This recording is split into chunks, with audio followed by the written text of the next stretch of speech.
नमस्कार, स्वागत है आप सभी का विकास लेक्चर में। दोस्तों, उम्मीद करता हूं आप और आपका परिवार रोजाना की तरह अच्छे होंगे, बेहतर होंगे। और आज की वीडियो में हम बात करेंगे 12th क्लास का केमिस्ट्री फर्स्ट का जो लास्ट चैप्टर है, उपसहसंयोजक यौगिक। और इस चैप्टर में आज की वीडियो में हम बात करना है जो उपसहसंयोजक यौगिक है, इनका नामकरण हमें किस प्रकार से लिखना है।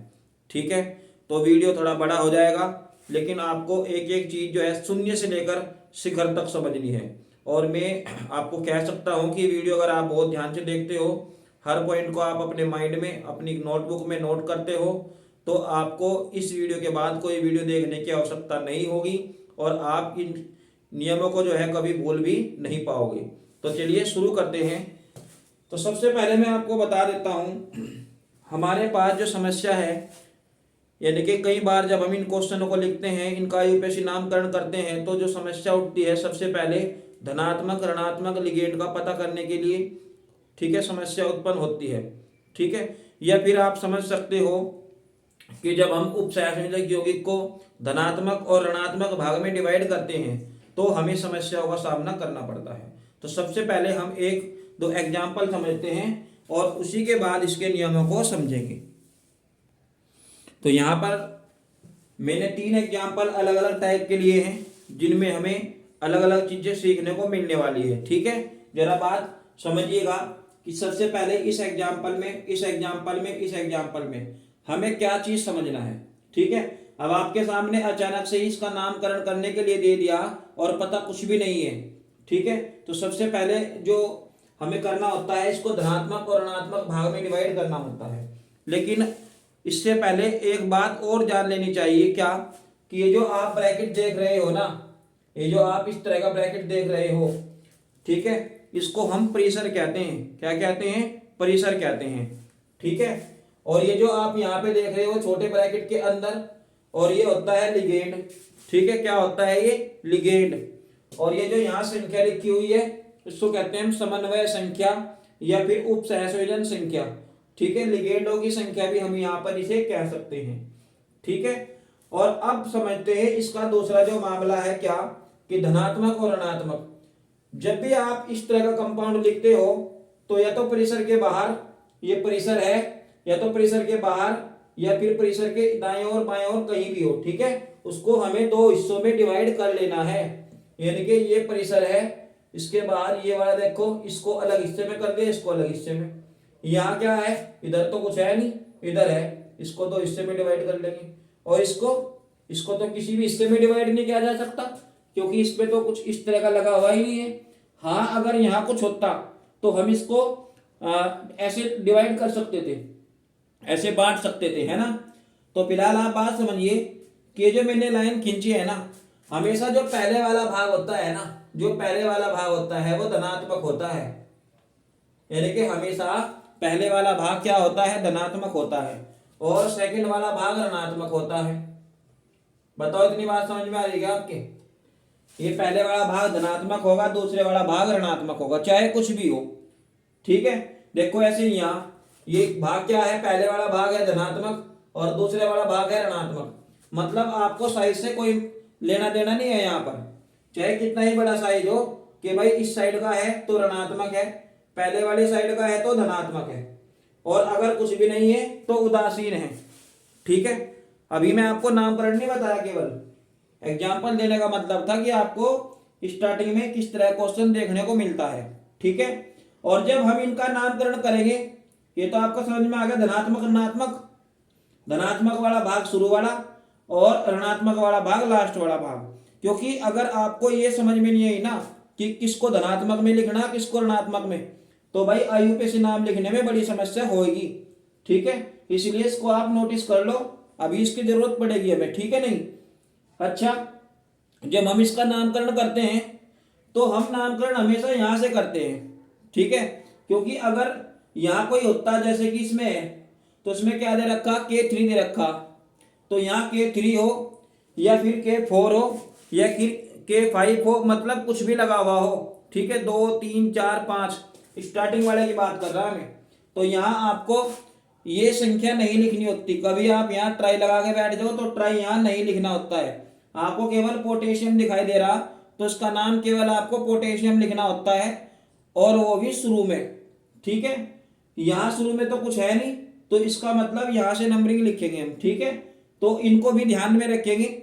जब हम लिगेंड का नाम लिखेंगे तो लिगेंड की जो भी संख्या होगी उसका जिक्र पहले कर देंगे। जैसे 6 लिखा हुआ है तो इसको हम हेक्सा लिखेंगे। ठीक है, अगर 2 लिखा हुआ है तो इसको हम डाई लिखेंगे। ठीक है, 3 लिखा हुआ है ट्राई, टेट्रा, पेंटा, हेक्सा, हेप्टा, इस तरीके से लिखते हैं। ठीक है, इसका नाम। तो इतना समझ में आ गया फिलहाल आपकी। चलो अब इसके 2-3 नियम समझते हैं और उसी के बाद आगे की बात करेंगे। और आप तक जो है लास्ट तक जरूर बने रहो, तभी मजा आएगा इसको। ठीक है, करने में। तो देखो सबसे पहले ना हमें जानना जरूरी कि जो अभी मैंने लिगेंड लिखा था, यहाँ मान लो मैं यहाँ लिख रहा लिगेंड। ठीक है, अगर आपको NH3 मिल गया ना कहीं NH3, तो NH3 का नाम आप क्या लिखोगे, और साथ के साथ में इसकी यहाँ पे क्या लिखता हूँ, इसकी मैं ऑक्सीडेशन नंबर भी लिखता चलूंगा, ऑक्सीकरण संख्या। ठीक है, ऑक्सीकरण संख्या में इसको थोड़ा शॉर्टकट में लिख रहा, क्योंकि इसकी जरूरत पड़ा करेगी जब हम केंद्रीय धातु परमाणु की जो ऑक्सीजन संख्या है ना, जब उसको ज्ञात करा करेंगे तो हमें यहाँ लिगेंड की ऑक्सीजन संख्या की भी जरूरत पड़ा करेगी। समझ में आई इतनी बात आपकी। अच्छा, इनका नाम चाहे आप हिंदी भाषा में लिख लो या फिर आप अंग्रेजी भाषा में लिख लो, इस बात से कोई फर्क नहीं पड़ता। ठीक है, लेकिन बेटर यही है कि आप इंग्लिश भाषा में लिखो। ठीक है, नहीं तो देखो जैसे NH3 है, और NH3 का जो सादा नाम होता है ना, वो आप सबको पता होगा, इसका सादा नाम है अमोनिया, है ना।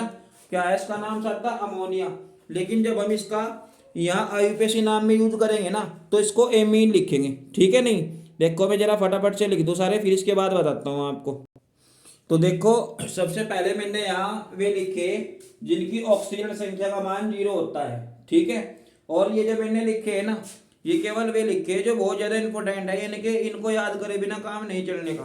वैसे तो आपको 0 वाले अमोनिया और H2O 0 वालों में, ठीक है, ये ध्यान रखने की ज्यादा जरूरत है, अमोनिया का और H2O का।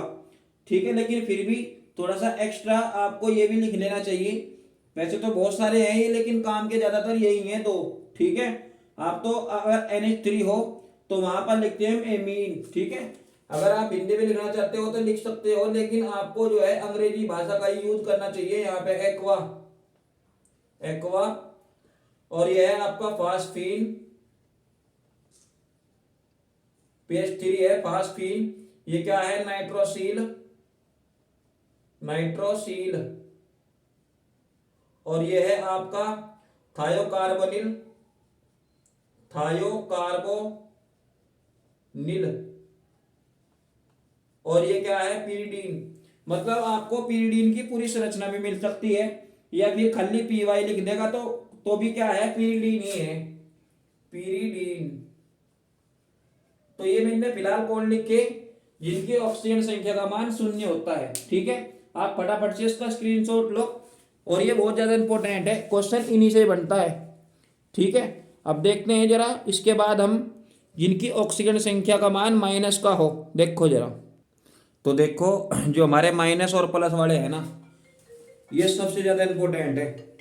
ठीक है, यानी कि ये सबसे ज्यादा इंपॉर्टेंट है। तो देखो जैसे ये F है, F मतलब फ्लोरीन। ठीक है, मैं ना आपको इसका सादा नाम नहीं बता रहा। ठीक है, केवल सिद्धि पॉइंट की फायदे की बात कर रही है, क्योंकि सादा नाम तो आपको इनका पता भी होगा। ठीक है, नहीं जैसे कि आपको पता होगा कि जो फ्लोरीन है ना, इसके ऊपर माइनस चार्ज आवे, तो इसके ऊपर भी माइनस चार्ज आवे, CN के ऊपर भी माइनस चार्ज आवे। ठीक है, नहीं तो NH3 के ऊपर भी इस तरीके से जो है माइनस चार्ज आता है। तो आप अगर आपको F मिले कहीं लिखा हुआ इनमें, तो आपको क्या करना, या तो आप कर दो इसका नाम फ्लोरो या फिर फ्लोराइडो। क्या? फ्लोराइडो। और क्लोरीन का नाम क्लोराइडो, और ब्रोमीन का नाम ब्रोमाइडो। यानी कि सब में देखो डो जोड़ा गया, आइडो, फ्लोराइडो, ब्रोमाइडो, क्लोराइडो, आयोडाइडो। ठीक है, और OH का नाम क्या है? ये क्या होता है? हाइड्रोक्सी। तो इसका नाम क्या हो जाएगा? Hydroxo, hydroxo. ठीक है, और CN का नाम या तो आप साइनाइडो कह दो, साइनाइडो कह दो, या साइनो कह दो। तो मैंने यहाँ साइनो लिखा। ठीक है, तो आप इसको याद कर लेंगे। तो CN अगर मिल जाए तो इसका नाम क्या है? साइनो। और ये जो यहाँ चार्ज लिखा है ना, इसका भी ध्यान रखियो। क्योंकि इसकी वजह से हम केंद्रीय धातु परमाणु की ऑक्सीजन संख्या निकालना करेंगे, क्योंकि वो भी हमें वहां पे जरूरत पड़ेगी, देखेंगे जरा, ठीक है नहीं। अच्छा, एनसी अगर हो, इसमें थोड़ा सा उल्टा होता है, सीएन और एनसी, ये क्या है, आइसोसाइनो या आइसोसाइनाइडो। और NO2 अगर मिल जाए तो नाइट्रो, या आप इसको नाइट्राइटो भी कह दो, ठीक है, नाइट्राइटो या नाइट्रो। हिंदी में लिखना चाह रहे हो तो हिंदी में भी लिख सकते हो, कोई दिक्कत नहीं है। और NH2 का होता है एमिडो, इसे भी ध्यान रखेंगे।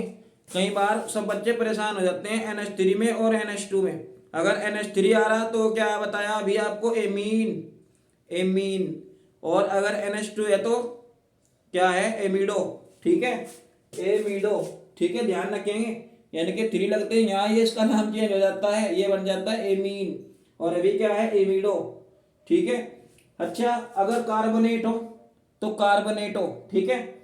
और कार्बोनेट की जो चार्ज होता है ना, जो ऑक्सीजन संख्या होती है कार्बोनेट की, वो होती है -2, ठीक है।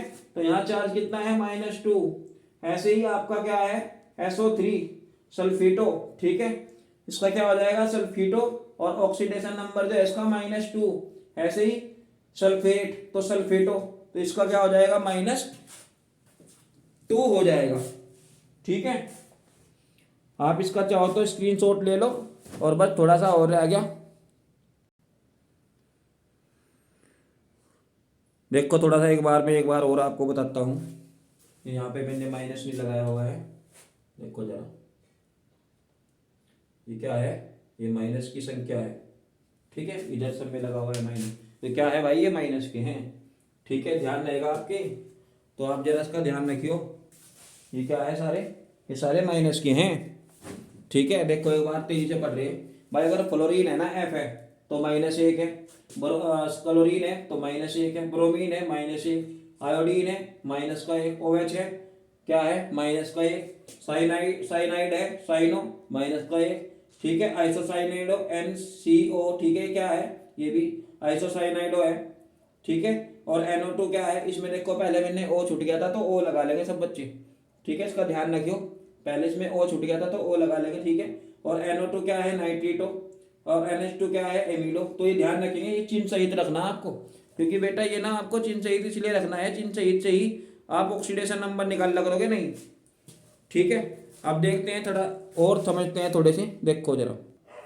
तो देखो अब जो है ना, अब आपको क्या करना, ये मैंने वे लिखे जिनके ऊपर धनायन आता है, ठीक है। अगर किसी लिगेंड के पास धनायन आ रहा हो ना, तो आप उसमें IUM जोड़ते हो। जैसे NO2 धनात्मक है तो ये क्या हो जाता है, नाइट्रोनियम, और इसकी ऑक्सीडेशन नंबर होती है +1। और ऐसे ही NO है, ठीक है, नाइट्रोसोनियम, इसका क्या हो जाता है, +1 हो जाता है, ठीक है। और मैं कुछ और ले रहा, ये -2 हैं, ठीक है, इनकी भी बहुत ज़्यादा जरूरत पड़ती है, क्योंकि हम इस वीडियो में केवल खास खास पॉइंट की बात कर रहे हैं, तो इसलिए 2 और रह गए थे। वीडियो इधर मैंने माइनस के लिखे थे ना, जब आपने इससे पहले स्क्रीनशॉट लिया होगा या उसको नोट किया होगा, तो आपने देखा होगा मैंने यहाँ पे कुछ इधर इस साइड में माइनस के लिखे थे। तो ये भी बहुत ज़्यादा पूछे जा सकते हैं। EnCH2 सिंगल बॉन्ड NH2, ये जो देख रहे हैं आप लोन पेयर, तो ये ऐसे भी बन सकता है, या फिर आपको EN के रूप में भी मिल सकता है। तो इसका नाम कैसे लिखेंगे, एथेन, ठीक है, 1,2 डाई एमीन, ठीक है। देखो इसमें NH2 2 बार आ रहे तो डाई एमीन लिख दिया, ठीक है। और कार्बन 2 आ रहे तो एथेन, और 1,2 यानी कि 2 अलग अलग नंबर से जुड़े हुए हैं ना, पहले से भी दूसरे से भी, तो इसलिए क्या लगाया हमने, क्योंकि जो N है वो पहले कार्बन से भी जुड़ा हुआ, दूसरे से भी जुड़ा हुआ, तो 1,2 डाई एमीन, और इसका ऑक्सीडेशन नंबर है -2, ठीक है। बस अब एक थोड़ी सी देर का काम और रह गया, लास्ट पॉइंट है हमारा क्या, कि अगर मान लीजिए कोई केंद्रीय धातु परमाणु ऋणायन की तरफ चला गया ना, अगर कोई केंद्रीय धातु परमाणु ऋणायन की तरफ चला गया, तो फिर इसका नाम जो है हमें कैसे चेंज करना, बस ये पॉइंट और देख लो। और बस फिर सीधे एग्जाम्पल की बात कर रहे हैं, इसके बहुत सारे एग्जाम्पल समझेंगे, और बस, ठीक है। चलो देखो, तो देखो इस पॉइंट को और समझ लो, ठीक है। ये क्या है भाई, ये है हमारे पास इस साइड में केंद्रीय धातु परमाणु, मतलब अगर केंद्रीय धातु परमाणु ऋणायन की तरफ जा रहा हो ना, आप बात को समझने की कोशिश करो जरा। अभी मैंने आपको वीडियो के स्टार्टिंग में धनात्मक और ऋणात्मक डिवाइड करके दिखाए थे नहीं, तो अगर केंद्रीय धातु परमाणु ऋण सिरे की तरफ जा रहा हो, वैसे तो मैं आपको बहुत सारे एग्जाम्पल कराऊंगा, कि आपकी मौज आ जाएगी, इतने एग्जाम्पल कराऊंगा, कोई दिक्कत नहीं होगी। पर फिर भी आपको लिखने समझने जरूरी है, क्योंकि हो सकता है कि इनमें से कोई सा मैं ना लिखूं एग्जाम्पल में और वहाँ एग्जाम में इनमें से कोई सा फंस जा, ठीक है, तो दिक्कत होगी नहीं होगी। तो इसलिए आप इसको समझ लो एक बार। अगर मान लीजिए आपके पास लेड है, लेड मतलब अगर पीबी है, चलो मैं लिख रहा हूँ, इनका प्रतीक भी लिख रहा हूँ, ठीक है। तो लेड का मतलब होता है पीबी, और जिंक का मतलब होता है यहाँ जेड से, सिल्वर का मतलब क्या होता है एजी होता है क्या, और आयरन का मतलब लोहा फेरस, और प्लेटिनम पीटी, और गोल्ड क्या होता है एयू, और टीन एसएन, वैसे तो ये आता नहीं, ठीक है। कोबाल्ट C0, ठीक है, और कॉपर Cu, और क्रोमियम Cr। तो इन्हें आप ध्यान रखेंगे, और इनमें जो सबसे ज्यादा इंपोर्टेंट है ना, वो भी मैं आपको बताता हूँ। एक तो है सबसे ज्यादा इंपोर्टेंट सिल्वर, और एक है लोहा प्लेटिनम, और आपका कोबाल्ट कॉपर और क्रोमियम, और एक और लिख लियो आप निकिल। निकिल का Ni, मैं इसे एक्सप्लेन कर रहा, सुनो ध्यान से। Ni भी बहुत ज्यादा आता है एग्जाम में, निकिल Ni, N बड़ा और I छोटा, निकिल, और उसका नाम हो जाएगा निकिलेट, ठीक है, क्या हो जाएगा निकिलेट। यानी कि आप समझ लो, देखो सब में ए टी ई जोड़ रखा कि नहीं जोड़ रखा, यानी कि इनमें 8 लगाया जाता है, ठीक है। जो हमारे केंद्रीय धातु परमाणु होते हैं ना, उनमें हम हमेशा 8 लगाते हैं। और ये क्या है इस साइड में, ये लिगेंड है, और ये क्या है केंद्रीय धातु परमाणु, मैं यहां लिख रहा केंद्रीय धातु परमाणु, ठीक है। अब देखो जरा, अब आप इसका स्क्रीनशॉट लेना चाह रहे हो, लिखना चाह रहे हो तो लिख लो। और अब हम इसके एग्जाम्पल समझेंगे, और एग्जाम्पल को जो है उखाड़ेंगे बहुत अच्छे से। देखो तो देखो, अब इस पे गौर करो, मैंने यहाँ 3 एग्जाम्पल लिए, ठीक है, और हमें ना इन तीनों का जो है आईयूपीएसी नाम लिखना है, ठीक है। और जो भी आपने जो स्क्रीनशॉट लेके लिखे थे ना, या आपने अपने नोटबुक में लिखे थे, अब जरा उनको उठा लो। अब देखो उनकी जरूरत पड़ने वाली है बहुत ज़्यादा। तो फिलहाल विद्यार्थियों, हमें यहाँ पर ना ये झांकना क्या कि कौन सा धनात्मक की तरफ जा रहा और कौन सा ऋणात्मक की तरफ जा रहा, ठीक है। तो मैंने तुम्हें शुरू में बताया था कि जो भाग हमारा इस साइड में होगा वो तो होगा हमारा क्या धनात्मक, यानी कि पहले वाला भाग धनात्मक और दूसरे वाला भाग ऋणात्मक। तो इसमें भी ये धनात्मक है, ये भी धनात्मक है, और एन भी यहाँ पे धनात्मक है। तो इतना तो समझ में आ गया होगा आपके देखते ही। अब दूसरे नंबर पे हमें क्या करना, ऑक्सीकरण संख्या निकालनी किसकी, जो भी हमारे पास यहाँ केंद्रीय धातु परमाणु है, ठीक है। तो केंद्रीय धातु परमाणु की ऑक्सीकरण संख्या ज्ञात कर लो, नाम पहले लिखेंगे। देखो तो हम इसकी ऑक्सीजन संख्या निकालना यहाँ बता रहे हैं, तो आप समझो। तो के है पोटेशियम, मतलब पोटेशियम की ऑक्सीजन संख्या कितनी होती है, +1 होती है क्या, +1 होती है। और हमें यहाँ प्लेटिनम की निकालनी।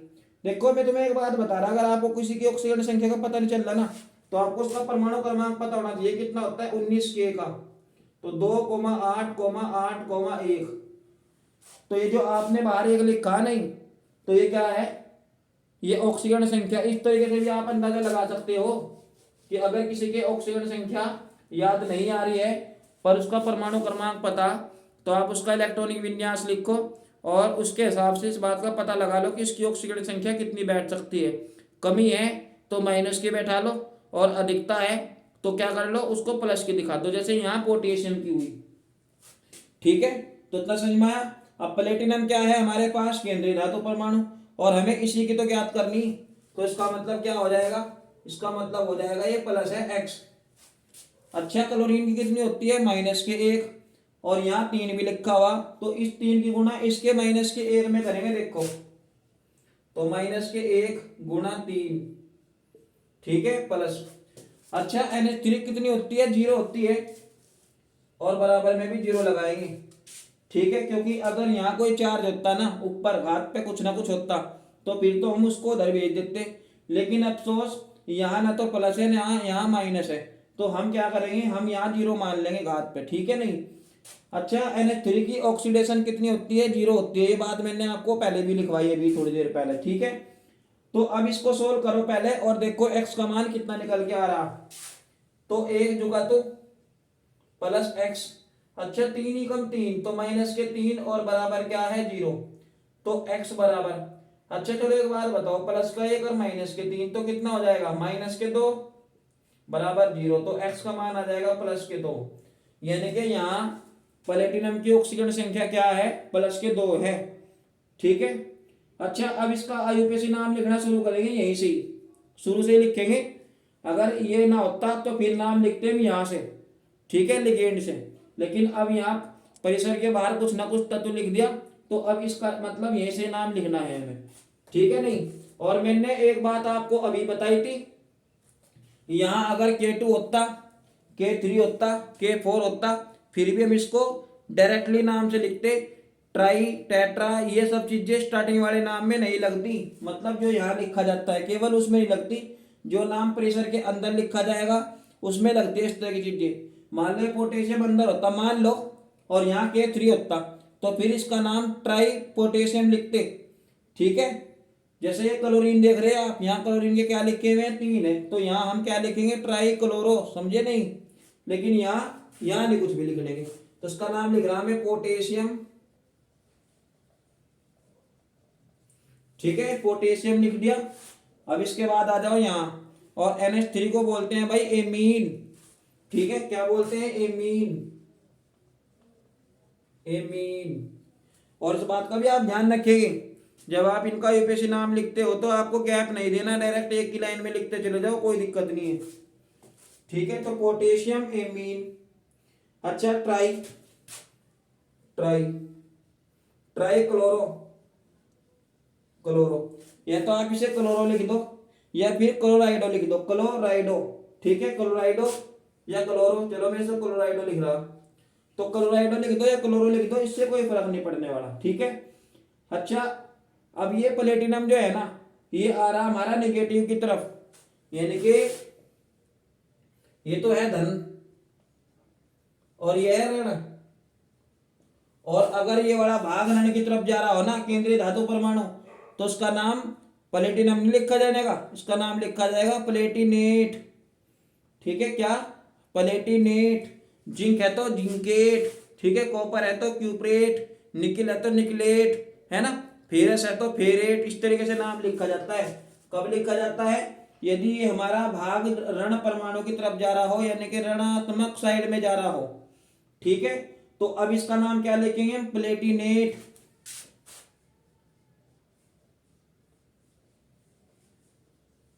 तो प्लेटिनेट। अच्छा ये जो आपने ऑक्सीजन संख्या ज्ञात की ना भी, इसको ना हम रोमन नंबर लिखेंगे। रोमन नंबर मतलब अगर आपके पास 1 आ रहा तो फर्स्ट लिखेंगे, 2 आ रहा तो सेकंड लिखेंगे, 2 डंडे बना देंगे मतलब, और अगर आपके पास यहाँ 3 आ रहा तो थर्ड लिखेंगे, ठीक है। तो यहाँ पे हो जाएगा आपका सेकंड, सेकंड आयन। अच्छा आयन लिखना चाह रहे हो लिख दो, और अगर आप आयन नहीं लिखना चाह रहे ना, तो फिर भी कोई दिक्कत वाली बात नहीं है, आप सेकंड लिख के भी छोड़ सकते हो, ठीक है। आपको बात समझ में आ गई, तो आगे बढ़ते हैं, देखो दूसरे की तरफ से, ठीक है। यहाँ क्या है, K4 और बड़े ब्रैकेट में है Ni, और फिर Cna, और Cn के नीचे लिखा हुआ है 4, ठीक है। बहुत ध्यान से समझने की कोशिश करो, थोड़ा संवेदनशील मामला चल रहा है यहाँ। तो देखो ये पोटेशियम वाला भाग तो चला गया धन की तरफ, और ये जो ये वाला भाग है ये है आपका ऋण की तरफ।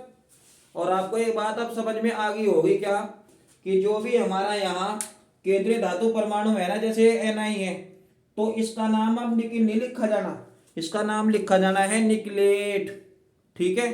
क्यों, क्योंकि ये चला गया माइनस की तरफ, ऋण परमाणु की तरफ चला गया, ऋण साइड में चला गया, निगेटिव की तरफ चला गया, आप जैसे भी समझना चाहते हो, ठीक है। चलो पहले इसकी ऑक्सीजन संख्या ज्ञात कर रहे हैं, यहाँ देखो। अच्छा पोटेशियम की कितनी होती है, प्लस की 1, तो प्लस का 1 तो लिख दो यहाँ, और ये जो 4 देख रहे हैं ना, ये 4 की कर दीजिए गुना, तो 4 प्लस। अच्छा निकिल की ज्ञात करनी है ना, तो निकिल को मान लो x, निकिल को क्या मान लो, x मान लो, x मान लिया, ठीक है।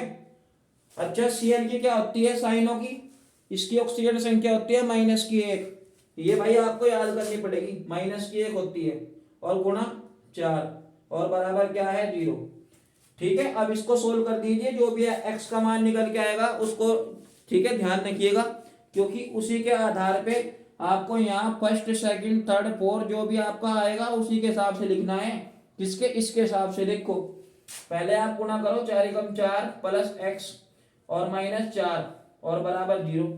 भाई ये तो कट जाएंगे 4 से 4 तो एक्स का मान कितना मिल जाएगा आपको? 0।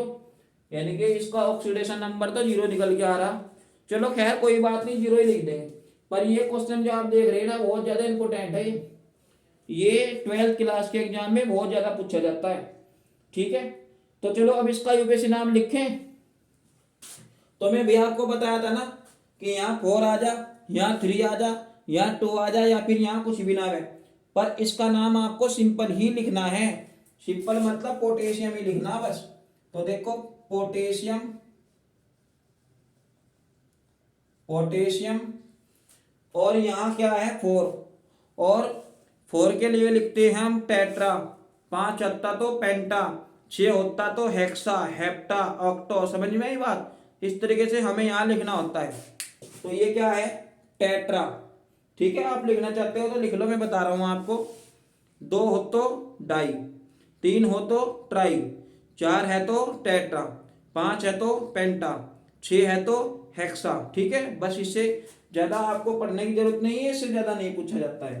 ठीक है, तो पोटेशियम, अच्छा ये क्या है? टेट्रा, तो tetra potassium tetra cyano, cyano. ठीक है, अब इसके बाद क्या है आपका? निकिल, और ये क्या है? ऋण परमाणु की तरफ, यानी कि इसका नाम हो जाएगा निकलेट। क्या? निकलेट, यानी कि निकिल में ATE8 जोड़ देना है। ठीक है, तो निकलेट, निकलेट। ठीक है, निकलेट ATE8, तो निकलेट। अच्छा इसका ऑक्सीडेशन नंबर कितना है? 0।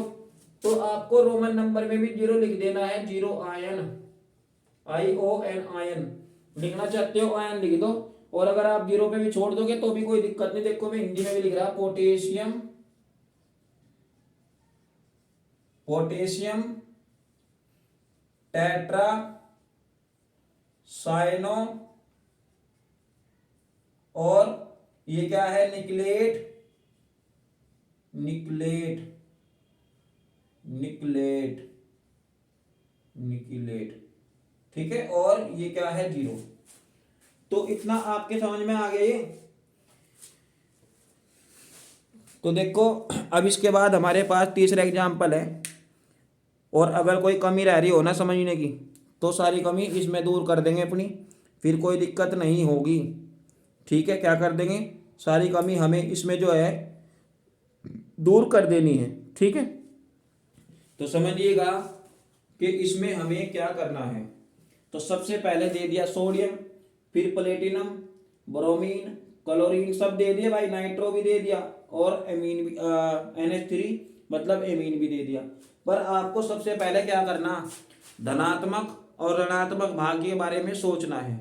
ठीक है, शिद्दत के साथ समझिए, एग्जाम्पल मुझे बहुत सारे कराने हैं। ठीक है, नहीं जब तक आपके माइंड में ये चीजें नहीं घुस जाती तब तक छोड़ने वाला नहीं हूँ। ठीक है, तो करते जाइएगा।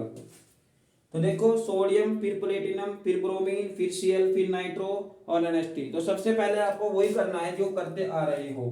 क्या? कि सबसे पहले आपको ये धनात्मक ऋणात्मक में डिवाइड करना है और देखना है कि कौन सा भाग किस तरफ जा रहा है। इस तरफ वाला क्या होगा? धनात्मक होगा, और इस तरफ वाला होगा आपका ऋणात्मक हो जाएगा। ठीक है, तो आपको समझ में आया कि नहीं आया है? ठीक है, तो सबसे पहले हमें यहाँ पर जो है ऑक्सीडेशन नंबर ज्ञात करना है किसका? केंद्रीय धातु परमाणु का। और केंद्रीय धातु परमाणु है हमारे पास यहाँ पर भैया प्लेटिनम है। क्या बताइए? प्लेटिनम है ना इसका जो। ठीक है, देखो तो इसका कितना है? इसका है प्लस का 1। ठीक है, तो प्लस का 1 आप यहां पर लिखिएगा +1। प्लेटिनम का कितना है? x, क्योंकि आपको इसी का ही सोल्व करना है तो आप इसको क्या मानिए? इसको आप x मानिएगा। और ब्रोमीन का होता है -1। ठीक है, यहाँ पर -1 लिखिएगा। और Cl का कितना होता है? -1 होता है, तो यहाँ पे भी आप -1 लिखिएगा। और NO2 का कितना होता है, NO2 का भी -1 होता है, तो यहाँ पर आप -1 लिखिएगा, और NH3 का कितना होता है, प्लस लगाकर 0 होता है क्या, तो यहाँ पर आप बराबर में 0 भी लिखेंगे। ठीक है, और अगर इसके पावर के ऊपर कुछ होता, +2 -2 या फिर किसी भी तरह का कोई नंबर होता, तो आप उसको जो है बराबर से इधर लिखते। तो इतना क्लियर है फिलहाल। अब आपको x का मान जो है यहाँ से निकाल लेना है।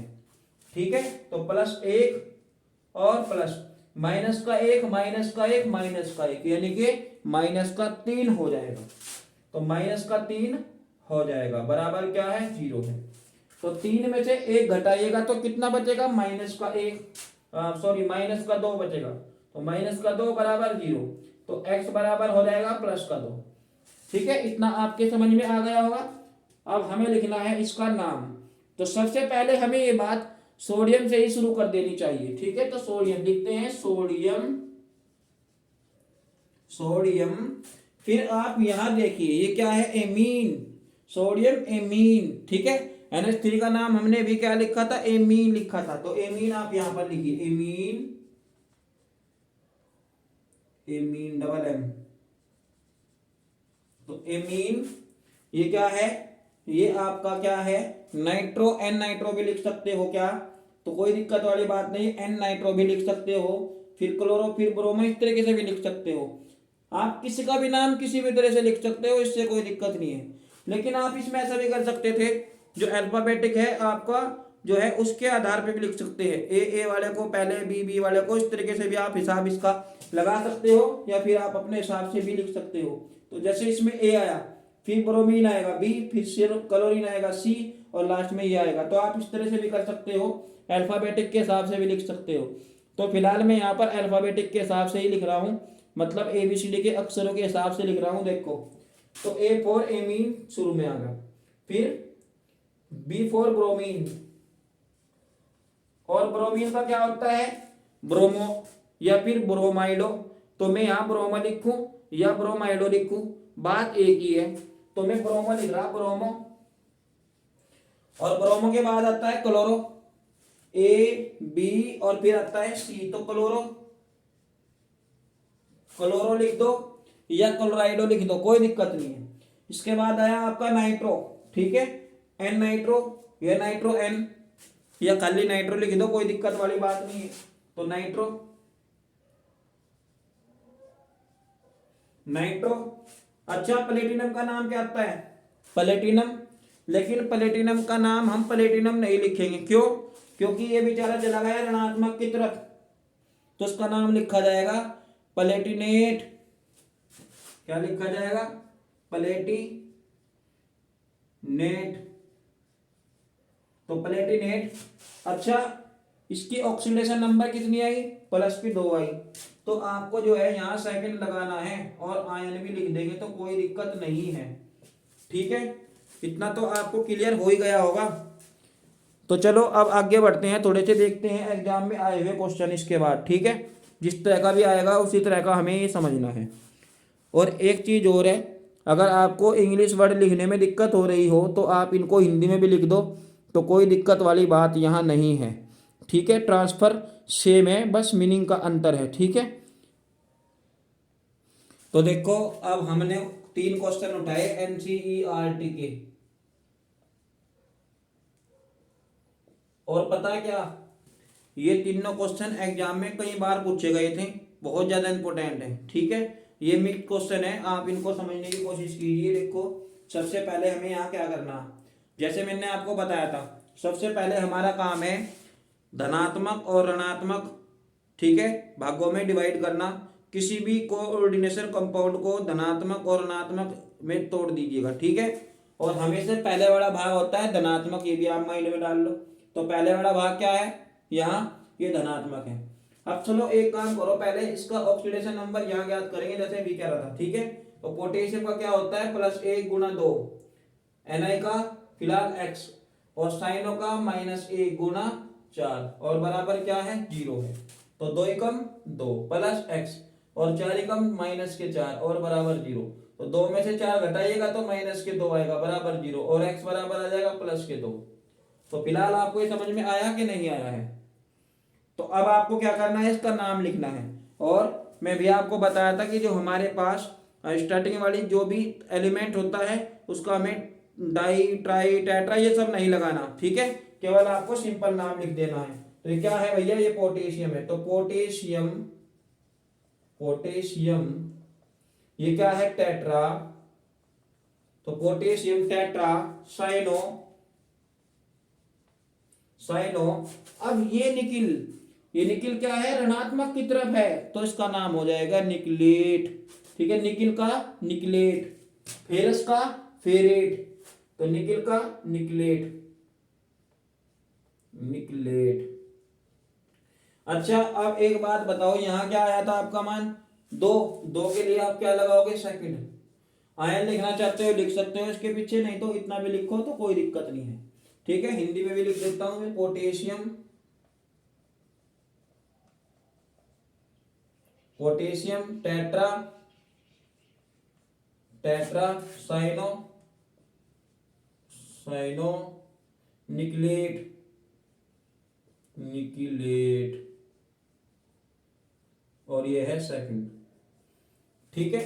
तो आपको समझ में आ गया होगा। अब इसके बाद बात करेंगे इसकी, और इसमें भी आपको यही करना, क्या, पहला भाग धनात्मक, दूसरा भाग ऋणात्मक की तरफ। तो ये तो हमारे पास पहला भाग है और ये धनात्मक की तरफ, और ये जो आपका सल्फेट है ना SO4 ये निगेटिव की तरफ जा रहा। तो चलो पहले इसकी ऑक्सीडेशन संख्या याद कर लो। देखो तो कॉपर की तो हमें निकालनी है, और NH3 क्या होती है, NH3 की होती है 0, और 0 गुना किस में करिएगा, इस 4 में करिएगा।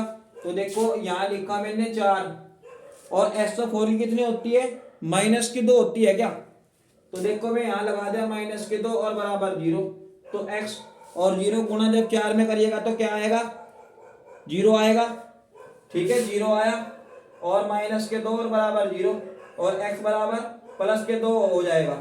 तो यानी कि यहाँ पर कॉपर की जो ऑक्सीडेशन नंबर आया है वो आया है +2। अब इस +2 का यूज कहाँ होगा आपको बहुत अच्छे से पता होगा, ठीक है। इस +2 का मान, यानी कि इस +2 का जो रोल आएगा वो आएगा भैया आपका, जब इसका नाम लिखेंगे तो लास्ट में लिखेंगे, ठीक है।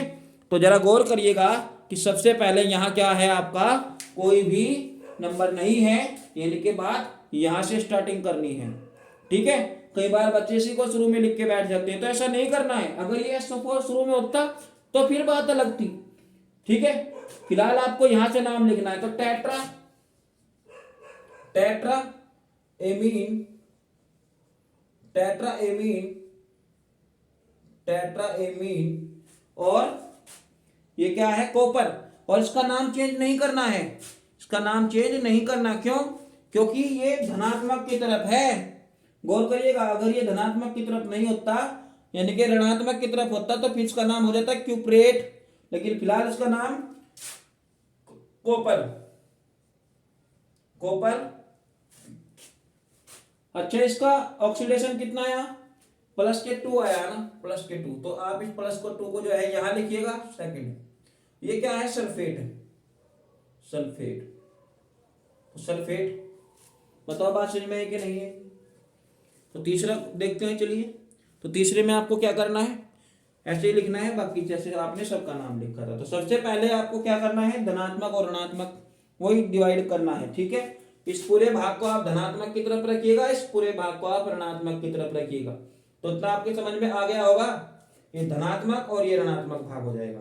और तो फिलहाल आप क्या करिएगा, ऑक्सीजन संख्या ज्ञात करिए, किसकी, कोबाल्ट की, ठीक है। तो कोबाल्ट की निकालनी है तो x।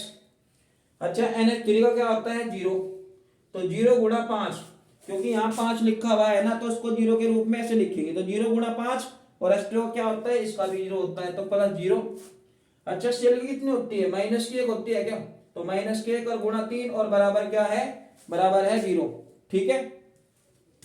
तो x प्लस 0 की गुणा 5 में करिएगा तो 0, और ये क्या है, -3 है, तो -3 और बराबर क्या है, 0 है, तो x बराबर हो जाएगा +3। तो इतना समझ में आया आपके। अब इसके बाद आपको नाम लिखना है, नाम आप यहां से लिख सकते हो, यहां से लिख सकते हो, आपकी मर्जी है, ठीक है। तो फिलहाल आप चाहे तो एक्वा लिख सकते हो, एक्वा, एक्वा पेंटा। ठीक है, एक्वा पता मैंने क्यों लिखा शुरू में, क्योंकि ये अल्फाबेटिक के हिसाब से ए आ रहा है ना, इस वजह से लिखा। और पेंटा तब बाद में, तो इसको ए को बड़ा लिख लो, ए एक्वा पेंटा एमीन, पेंटा एमीन। और ये क्या है, कोबाल्ट। और कोबाल्ट का क्या होगा, कोबाल्टेट होगा कोई नहीं, क्यों, क्योंकि माइनस वाले की तरफ तो Cl है, ये तो धनात्मक की तरफ है, और अगर ये धनात्मक की तरफ है तो इसका नाम सिंपल आपको लिखना है। तो देखिए कोबाल्टेट, ठीक है, कोबाल्टेट नहीं केवल कोबाल्ट, तो कोबाल्ट, कोबाल्ट। और इसका ऑक्सीडेशन कितना आया था, +3 आया था, तो +3 यहां पर ऐसे लगा दीजिएगा। और ये जो Cl आप देख रहे हो क्लोराइड, क्लोराइड, क्लोराइडो नहीं, केवल क्लोराइड। क्यों, क्योंकि ये परिसर के बाहर है ना, जो परिसर के बाहर होता है ना उसका नाम सिंपल लिखा जाता है, उसमें ये मतलब क्लोराइडो ब्रोमाइडो इस तरीके से नहीं जोड़ना होता है। हाँ, अगर ये Cl अंदर होता तो फिर बात अलग थी। तो उम्मीद करता हूँ ये आपको समझ में आ गया होगा। ठीक है, इसका आप स्क्रीनशॉट ले लीजिएगा, और एक मैं क्वेश्चन आपको जो है यहाँ पर होमवर्क में दे रहा हूँ। तो देखिए, एक जो मैंने आपको चौथे नंबर पे दिया है क्वेश्चन, ये वाला क्वेश्चन आपको जो है होमवर्क के लिए है। ठीक है, और आप इसका नाम लिखेंगे, और वही आपको करना है कि पहला भाग आपका धनात्मक होता है, दूसरा भाग आपका ऋणात्मक होता है। बाय चांस अगर आपके पास केवल परिसर ही है, मतलब धनात्मक ऋणात्मक छांटने की फिर आपको जरूरत नहीं है। इस वीडियो के स्टार्टिंग में भी बताया था, फिर आपको सिंपल नाम लिखना है, नो 8 लगाना है। ठीक है, 8 वगैरह नहीं लगाना है, फिर सिंपल नाम लिखना है। ठीक है, पहले धनात्मक ऋणात्मक को छाटिए, पता नहीं चल रहा है, मतलब परिसर के बाहर कुछ भी नहीं है, ना इधर ना इधर, तो फिर आपका उदासीन कैटेगरी में चला जाता है। ठीक है, तो आज की वीडियो में केवल इतना ही, और आपको जो है मुझे इसका आंसर जो भी होगा, जो भी आपके हिसाब से निकल कर आ रहा होगा, क्या है ये के और Ag और Cn फिर 2 है। ठीक है, मुझे कमेंट करके जरूर बताइएगा कि इसका आंसर आपका कितना निकल के आया, क्योंकि मुझे पता चल जाएगा कि आपने इस वीडियो से कितना सीखा है।